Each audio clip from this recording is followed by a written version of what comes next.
Welcome to the Fear and Greed Business Interview. I'm Sean Aylmer. Anyone who owns a pet knows the value of their dog or cat or rabbit or horse or whatever, how important it is to the family.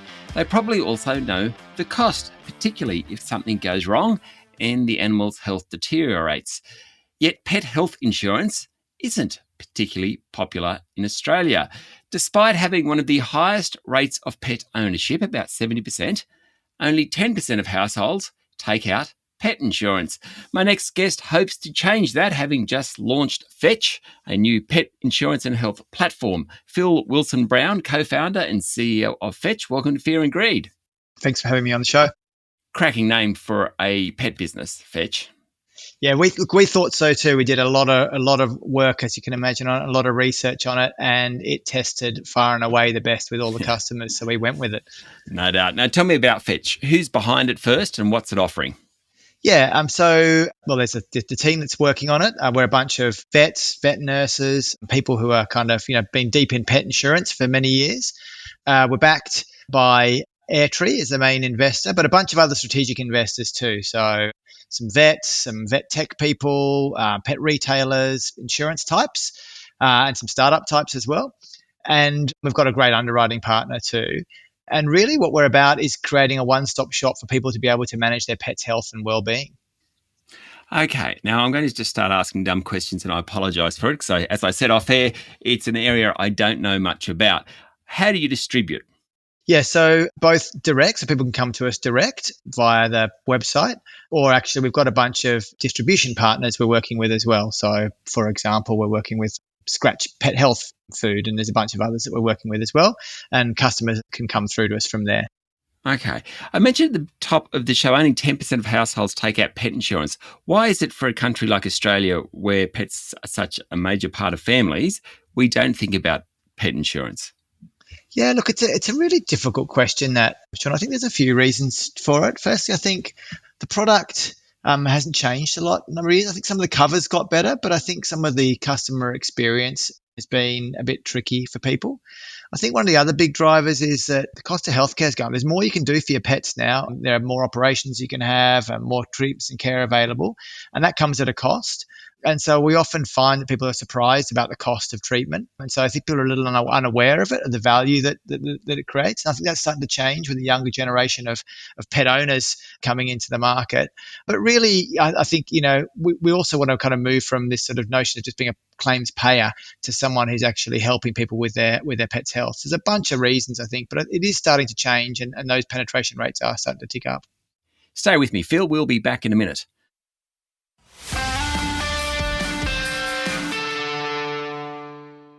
My guest today is Phil Wilson-Brown, co-founder and chief executive officer of Fetch. Okay, so let's take dogs, because dogs and cats, I assume, are kind of the prime target markets. How much does it cost? Does it cost more for a large dog? Does it cost more for a breed that may be more susceptible to a cancer, for example, or something like that? How does all that work, the cost side of it? Yeah, that's a great question. Yeah, those things do affect the price. Really, you've got to think about it, that a cat or a dog's life is like a human life, but compressed into 12 years. And so the costs do tend to go up a little bit with age. But by and large, your breed type will make a difference. The age of your dog will make a difference. And then you're right, there are certain breeds of dogs which are susceptible to higher levels of illness and care, and that does affect the price as well.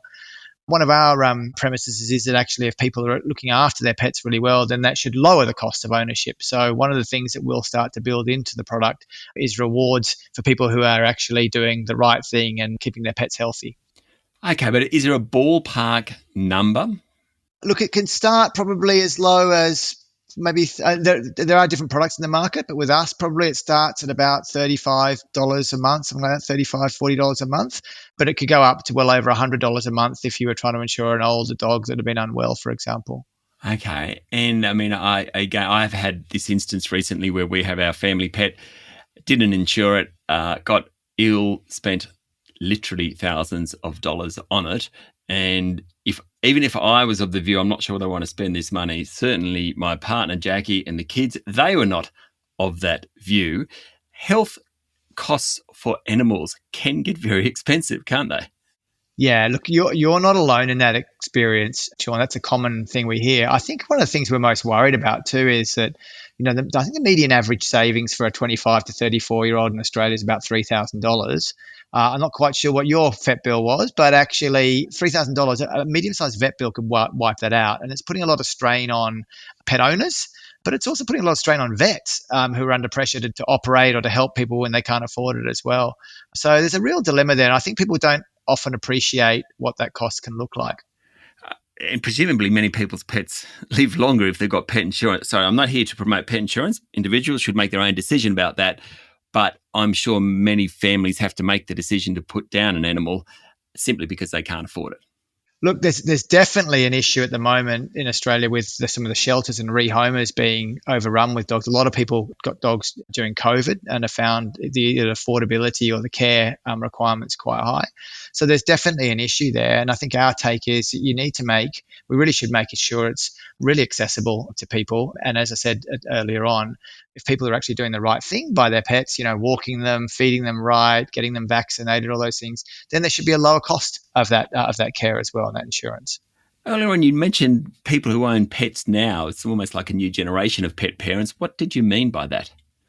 Yeah, there's been a real shift in the demographic of it. And forgive me for maybe being a little bit old school, but people used to they might have, I don't know, got married, bought a house, had some kids, thought about having a dog down the track, and so they were a lot older. And now what we're seeing is people moving in together and they're renting still, and the first thing they're doing is getting a pet. So that younger generation, that sort of 25-year-old generation, is actually now the largest single group of pet owners in the country.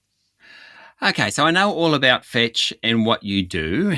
We know about the costs. We kind of have an idea about who are the pet owners slightly. How do you cut through the noise now? So you're a new business. How long have you been going for? Oh, we've only been live in market for a couple of months, actually. Okay. So how do you cut through the noise and how do you make pet insurance something that people are much more open to? And you have plenty of competitors out there too. Fetch is not the only option for people. How do you do that? How do you market yourselves? Yeah, look, it's a good question. I think, there are a lot of brands out there in the marketplace. There are less people who are actually underwriting those products. So actually, a lot of those products are quite similar. Our view is that a couple of things we're doing differently. Firstly, we've really taken a long look at the product and some of the pain points that are in the product and started to try and solve those ones. We've changed the way the customer experience works. So for us, everything's an in-app experience, and we'll continue to build out features so people can manage all their pets' well-being in the app. And we've changed the way that actually the product works compared to the way it traditionally has worked. And we can talk about that a little longer on. So there's some product changes and journey changes that are different. People love to talk about their pets, Sean. So I think actually there's a real opportunity to be direct, in socials and those sorts of things to communicate with people. But we're also starting off, as I mentioned earlier, working with other brands who've got, large customer bases in the space where we can actually share our message with them as well. What are some of the product changes? Because I would imagine some people listening here have used pet insurance and been frustrated by pet insurance, just like you get frustrated by health insurance, to be perfectly honest. What are some of those product changes?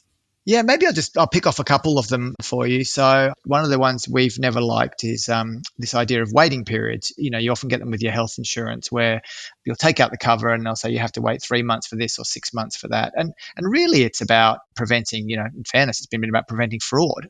People kind of going, I've got a sick dog, I'll take out a cover and then I'll go to the vet and it'll be covered.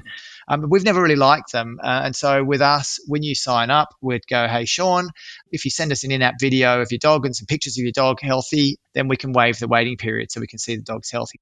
And we think it's much fairer that actually if you've taken out a product, you should be able to use it. And then there are a couple of other ones. One of the big bugbears in pet insurance is pre-existing conditions. And so what this means is that generally if your pet's got an existing condition, might have been a skin ailment or something like that, and then you try and take out insurance, those things aren't covered. But you often don't find that out until you go to the vet to try and make a claim. And so what we're doing is we're syncing in with the vet management platforms. And so again, when you sign up, we'd say, hey, Sean, let us know who your vet is. We'll check your vet records and we'll let you know up front if there are any pre-existing conditions or if there aren't. So you've got a lot more certainty around the cover. And then the last thing I just touch on those is actually the way the process works currently. If you go to the vet, you'll be at the vet and the vet will say, we can help Fido out. and they'll say that'll be $4,000, and you'll say, well, I've got insurance, am I covered? And they'll say, look, we don't really know, probably, but we'll carry out the procedure. You pay me, the vet, and then we'll help you lodge a claim. And we think that's really tough because you've still got to actually front up for the bill in the first place. And so with us, we're syncing in with the vet platforms, as I mentioned, and that'll enable both the vet and you to see what's covered while you're at the vet. You can approve the treatment, and then when you pay us your excess at the vet, we can pay the vet directly before you leave the clinic. So there's no upfront payment. So there's a bunch of changes like that in the journey, which we think will make the experience a whole lot better. Phil, do you own a pet? I sure do. I've got a dog, Meg, and a cat called Nemo. Meg and Nemo. I hope they're insured, are they? You bet they are. Yeah, you bet. Phil, thank you for talking to Fear and Greed. That's an absolute pleasure. That was Phil Wilson-Brown, co-founder and CEO of Fetch. This is the Fear and Greed Business Interview. Join us every morning for the full episode of Fear and Greed, Australia's best business podcast. I'm Sean Aylmer. Enjoy your day.